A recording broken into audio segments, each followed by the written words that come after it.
Childhood toys are supposed to bring joy, laughter, and fond memories. But what happens when those toys become dangerous, or even deadly? From the backyard to the living room floor, millions of American kids once played with toys that today seem unthinkable. Some fired real projectiles, others contained toxic chemicals, and a few were so hazardous they were pulled from store shelves after tragic accidents. These weren't obscure novelties. Many were popular, heavily advertised, and even treasured Christmas gifts. Yet behind their bright packaging and smiling mascots hid real dangers. Parents soon learned that not every toy in the toy aisle was as safe as it seemed. In this video, we'll revisit 15 forbidden toys that America had to ban. Toys that sparked excitement, caused controversy, and in some cases, left behind chilling stories. From radioactive science kits to dolls that literally bit back, these are the playthings that crossed the line. Right arrow, and we begin with the most infamous banned toy of all, a backyard game that turned an innocent pastime into a trip to the emergency room. It looked like a simple game, toss a dart into a ring on the lawn. But for thousands of American families, lawn darts turned summer fun into a dangerous gamble. Introduced in the 1950s and marketed as Jarts, lawn darts quickly became a backyard favorite. The game was straightforward. Players threw heavy, foot-long darts with sharp metal tips toward plastic rings on the ground. It was marketed as a safe, family-friendly activity, often advertised alongside cookouts, barbecues, and neighborhood gatherings. At first glance, Jarts seemed harmless, just another outdoor game like horseshoes or bocce. Families loved it because it was inexpensive, easy to set up, and encouraged kids to play outside. For years, it was even considered a wholesome alternative to board games. But hidden behind that wholesome image was a serious danger. The darts, weighing nearly a pound each, could reach speeds of up to 40 miles per hour when thrown. Tragically, accidents happened far too often. By the 1980s, lawn darts had caused thousands of injuries and even several child fatalities. Parents who once saw it as a fun backyard pastime now viewed it as a deadly threat. The outcry grew so strong that in 1988, the U.S. Consumer Product Safety Commission issued a nationwide ban on the sale of lawn darts.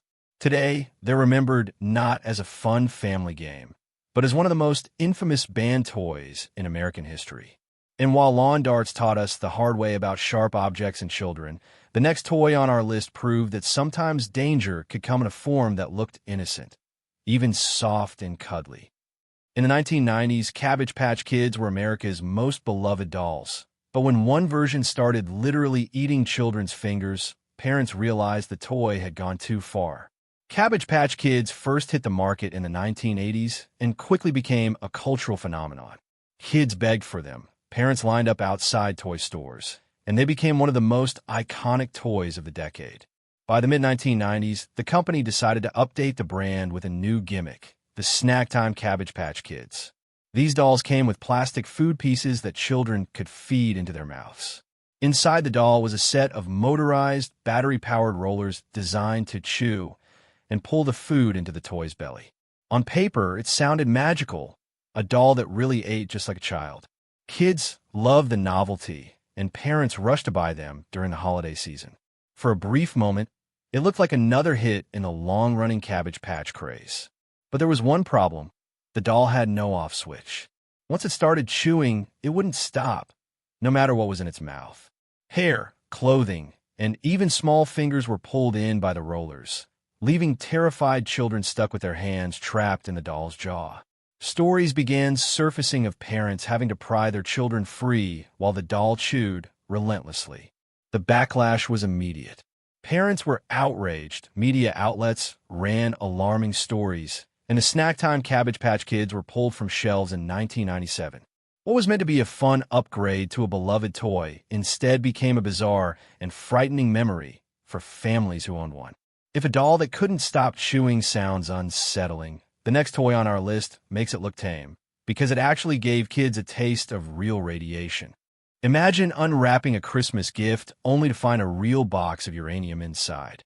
For some kids in the 1950s, that wasn't science fiction, it was playtime. In 1950, the A.C. Gilbert Company, famous for creating the Erector set, released what may be the most infamous science kit ever made, the Gilbert U-238 Atomic Energy Lab. Unlike other chemistry sets that offered safe powders and dyes, this kit actually contained small amounts of real uranium or Geiger counters and instructions for conducting nuclear experiments right at home. This was the height of the atomic age, when America was fascinated with nuclear science. From comic books to classroom films, atomic energy was portrayed as both futuristic and patriotic. Parents saw the kit as an educational tool that might inspire their children to become the next great scientist or engineer. For a brief moment, it seemed like the perfect blend of fun and learning. But the reality was far more alarming. Kids were literally handling radioactive material in their bedrooms. While the uranium amounts were small, the very idea of marketing radiation to children seems unbelievable today. The kit was also incredibly expensive, costing $49.50 in 1950, over $500 today, which limited its reach, but its danger was so clear that production was quickly discontinued. Today, it stands as one of the most shocking examples of how the atomic age blinded Americans to real safety risks. But while uranium kits brought danger into the home classroom, the next banned toy brought it straight to the playground, in the form of red-hot metal on a scorching summer day. For many kids, climbing to the top of a massive metal slide felt like a victory, until the ride down left more than just memories. It left burns, bruises, and sometimes broken bones. From the 1950s through the 1980s, American playgrounds were filled with towering metal slides, often 2 or 3 stories high. Unlike today's safer plastic versions, these slides were built from steel sheets bolted together, placed on hard dirt or asphalt, and offered little protection from falls. In summer, the metal would heat up under the blazing sun, sometimes reaching scorching temperatures. These slides weren't just playground equipment. They were rites of passage. Children would dare each other to climb higher, slide faster, or go down in pairs. They symbolized freedom, adventure, and the toughness of childhood in mid-century America. Parents, meanwhile, often viewed accidents as part of growing up. But the risks were undeniable.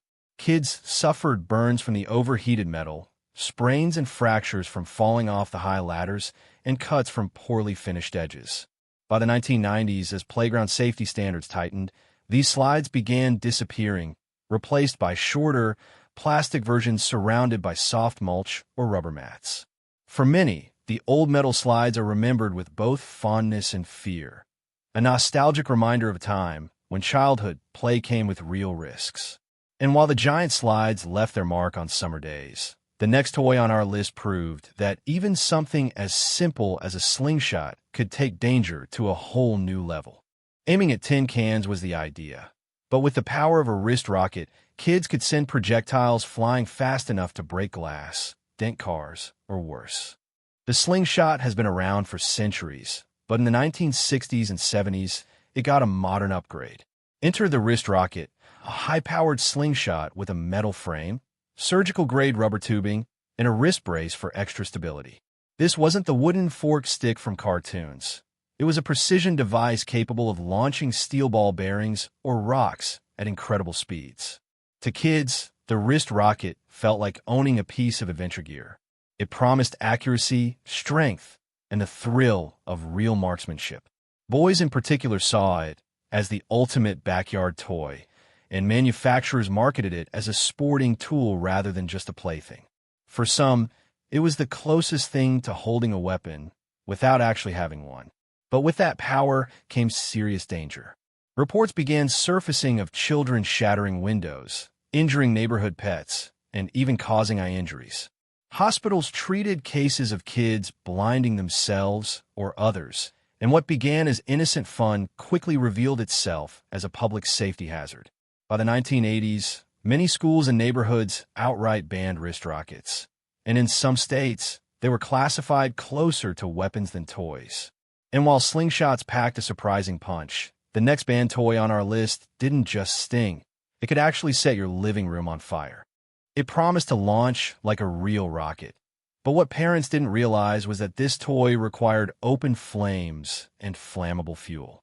In the 1950s and 1960s, America was caught up in space race fever. Toy companies rushed to capitalize on the fascination with rockets, astronauts, and satellites. One of the strangest creations was the candle-powered rocket toy, a small plastic or metal rocket that kids were instructed to place over a lit candle. The rising hot air and flames would supposedly propel it skyward. The idea was thrilling. Children could recreate space launches in their own backyards. The advertisements promised adventure and realistic rocket flight. For a nation inspired by Sputnik and the Apollo missions, the toy fed into the fantasy that any child could become part of the space age. But the dangers were obvious. Kids were literally playing with fire, balancing candles, heating plastic, and waiting for ignition. Rockets sometimes melted, caught fire, or shot unpredictably across the room. Burns, singed furniture, and small house fires became all too common. It wasn't long before parents realized the risks outweighed the fun, and these candle-powered toys quietly disappeared from shelves. Today, they stand as a shocking reminder of just how far toy companies once pushed the boundaries of fun. And while candle-powered rockets brought flames into the living room, the next toy on our list took danger to the streets, turning kids into daredevils on wheels. It felt like flying just inches above the pavement, but for many kids, these rolling toys ended with more scrapes, crashes, and trips to the ER than smiles. In the 1970s and 80s, toy makers leaned into the thrill of speed with creations like the roller racer and early street luges. These low-to-the-ground, wheel-powered contraptions let kids race down driveways and sidewalks, often steering with their bodies or handlebars. Unlike bicycles, which came with brakes and height for visibility, these toys kept children just inches from the asphalt, with no safety features in sight. The appeal was obvious, pure adrenaline. Kids loved the sensation of zooming downhill, swerving around corners, and pretending they were race car drivers. The commercials showcased groups of children laughing and weaving in and out of traffic-free streets, painting a picture of carefree fun. In an era when extreme toys were seen as exciting rather than risky, these racers became coveted items on Christmas lists. But reality hit hard. Without brakes, helmets, or protective gear, accidents piled up. Children collided with curbs, cars, and each other, sometimes suffering broken bones or worse. Parents began to complain, and safety groups flagged the toy as too dangerous for mass play. By the late 1980s, stricter toy safety standards and lawsuits from accidents forced many of these daredevil racers off the shelves. Today, they're remembered less as childhood staples and more as relics of a time when safety was an afterthought. And if racing down the street seemed risky, the next toy on our list took things to a whole new level by handing kids a working set of dangerous darts for the indoors. Before Nerf made foam darts the standard, toy companies thought it was a good idea to let kids fire sharp-tipped projectiles inside the house. In the 1950s through the early 1970s, dart guns were a common toy in American households. These sets often came with plastic or metal darts tipped with suction cups, or even small metal points. Kids would load them into spring-powered toy pistols or rifles and fire at targets hung on the living room wall. The idea was marketed as safe fun, target practice without the need for real firearms. These dart gun sets tapped into America's fascination with cowboy shows, police dramas, and action heroes. Kids could imitate their favorite TV characters, practicing their aim in the safety of their own homes. For parents, it seemed like a relatively harmless way to keep children entertained indoors. But problems soon became clear. The darts didn't always stick to their targets. They bounced, ricocheted, or flew wildly across the room. Worse, some sets included darts with actual metal tips, which turned playful target practice into a serious hazard. Eye injuries became a recurring issue, and accidents piled up. By the late 1970s, most of these dart gun sets were discontinued or redesigned into the foam-based Nerf systems we know today. Still, for many who grew up in that era, the memory of loading up a plastic dart gun is both nostalgic and a little terrifying. And while dart guns brought danger into the living room, the next toy on our list put kids in harm's way in the backyard, with a rocket that could blow apart on launch. Toy rockets were supposed to inspire kids to dream about space, but some of them ended up exploding right in their faces. During the 1960s space race, toy companies scrambled to capture children's imaginations with rocket-themed playsets. Among them were cap-powered rockets, small plastic or metal rockets fueled by the same tiny explosive caps used in toy cap guns. Kids would load the caps into the rocket base, strike or ignite them, and watch the miniature missile blast into the air. At a time when America was glued to the news of astronauts, moon missions, and satellites, these rockets felt like a piece of the future in a child's hands. They were cheap, exciting, and, at least in theory, safe enough for backyard launches. To many kids, nothing was cooler than seeing a rocket lift off right from the driveway. But the reality was far more dangerous. The cap charges sometimes misfired, causing the rockets to explode instead of launch. Shrapnel from broken plastic or metal could injure kids, and reports of burns and eye damage began to surface. Parents who thought they were giving their children a harmless science toy soon realized they were handing them miniature explosives. By the late 1970s, these rockets were heavily restricted and eventually banned, replaced by safer water-powered or compressed air models.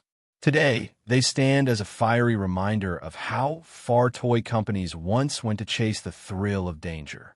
And while exploding rockets were risky enough, the next banned toy handed kids a whole set of tiny, colorful hazards, ones that turn out to be deadly. They looked harmless, colorful little beads that stuck together with just a spray of water.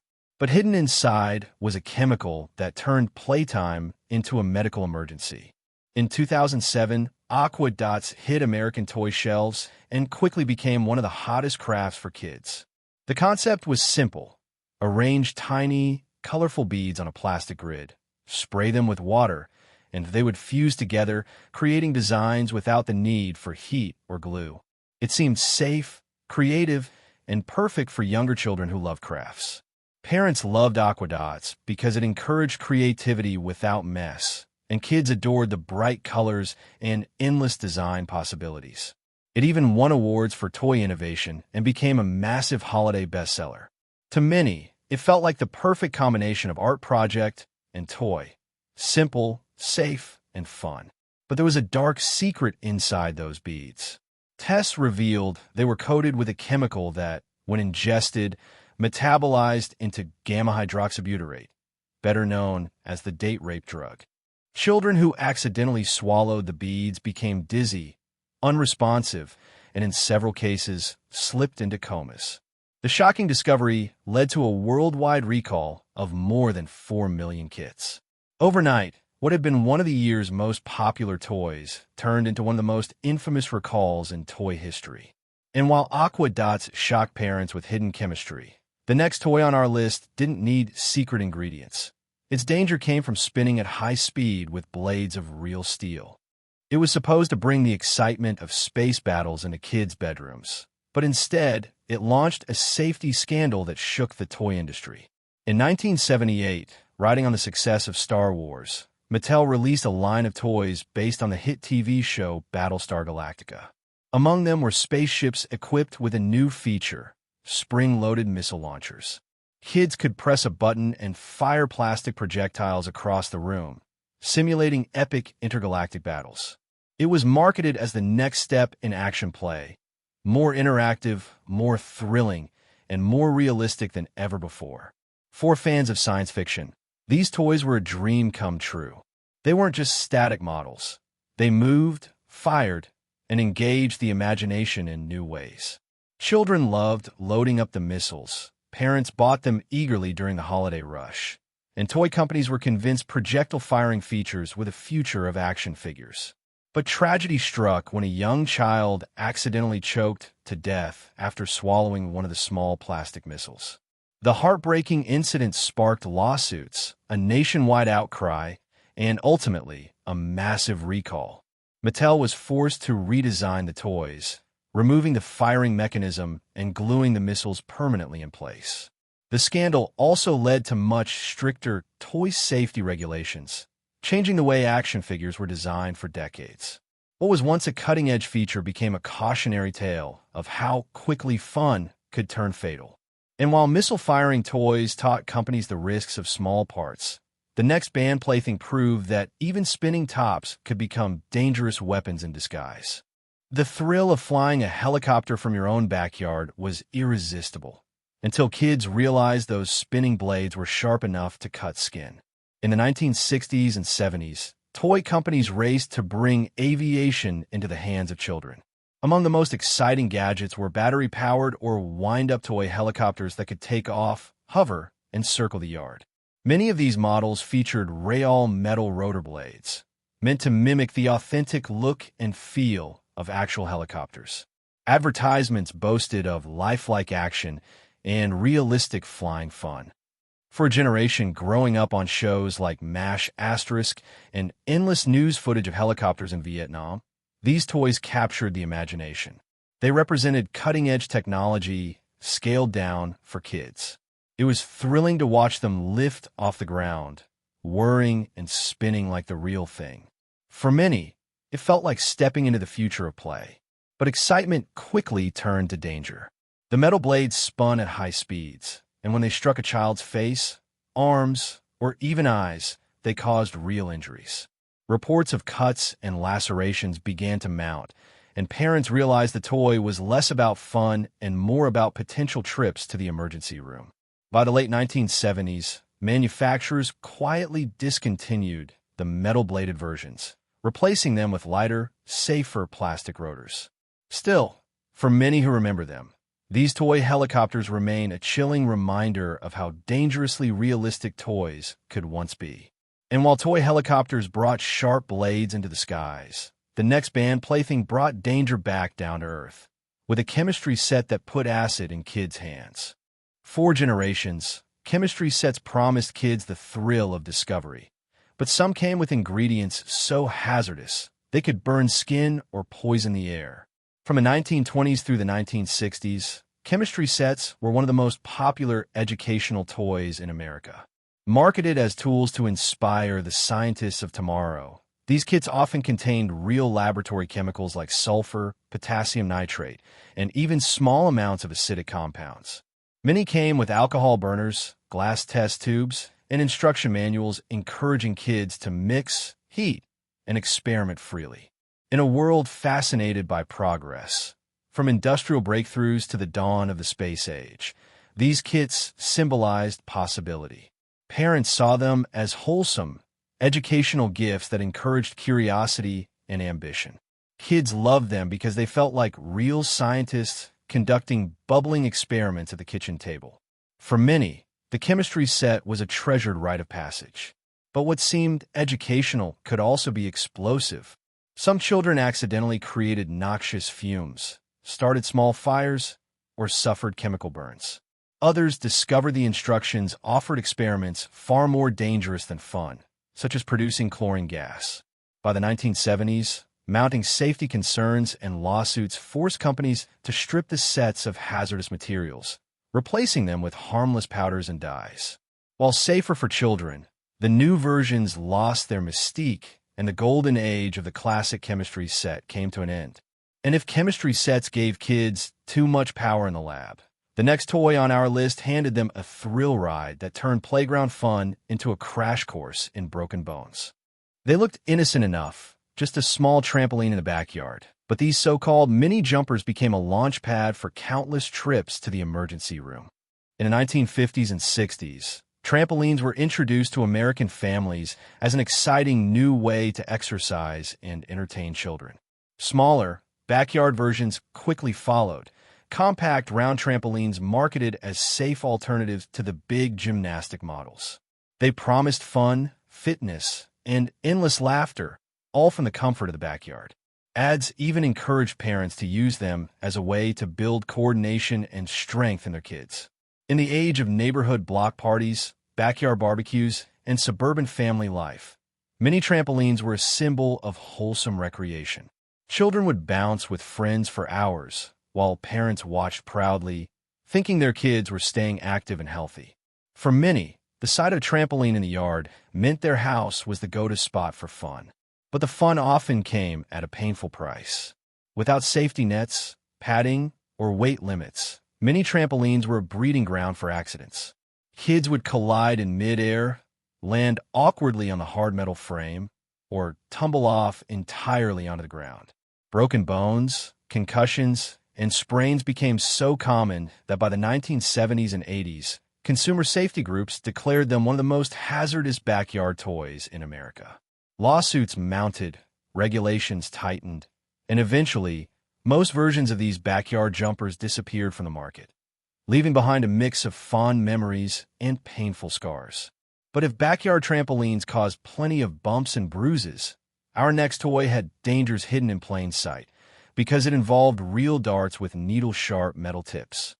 They were meant to be a wholesome outdoor game for families, but these heavy, metal-tipped darts quickly earned the title of one of the most dangerous toys ever sold in America. Introduced in the 1950s, lawn darts, or Jarts, as they were often branded, were marketed as the perfect backyard pastime. The game was simple. Toss the large darts high into the air and aim for a plastic ring target on the ground. It combined skill, competition, and family fun, and quickly became a popular choice for barbecues, picnics, and neighborhood get-togethers. The packaging even showed smiling families enjoying the game together, reinforcing its all-American appeal. During an era when outdoor play was king, lawn darts seemed like the ideal blend of activity and entertainment. They encouraged coordination, brought families together, and gave kids a chance to test their aim. For many households in the 60s and 70s, Jarts were as much a part of summer as lemonade stands and baseball in the park. But lurking beneath the fun was a deadly flaw. These weren't ordinary darts. Each one weighed over half a pound and was tipped with a sharp metal spike. If thrown carelessly, or if a child wandered into the landing zone, the results could be catastrophic. By the late 1970s and 80s, reports of serious injuries, including skull fractures and even fatalities, began to pile up. After mounting pressure from safety advocates and grieving parents, the U.S. Consumer Product Safety Commission officially banned lawn darts in 1988. Today, they serve as a chilling reminder of how quickly a fun, family game could turn into tragedy. And while toys like Jarts have long since vanished from store shelves, their stories remind us of an era when playtime came with risks that parents today could hardly imagine. Looking back, it's almost hard to believe these toys ever made it into American homes. From exploding chemistry sets and flaming toy guns to trampolines that sent kids flying and darts sharp enough to pierce the ground, it's clear that childhood fun in the past came with real risks. Yet for many of us, these toys also carry a strange kind of nostalgia. They remind us of long summer afternoons, simpler times, and a world where play felt a little more daring, even if it wasn't always safe. Today, these toys are gone, banned, recalled, or quietly pulled from the shelves, but the memories remain. They tell the story of how America learned, sometimes the hard way, that safety had to come first. Still, for those who lived it, they'll always be part of a childhood era that can never quite be recreated. So which one of these banned toys do you remember most? Did you ever play with Jarts in the backyard or bounce on one of those dangerous trampolines? Let us know in the comments. We'd love to hear your stories.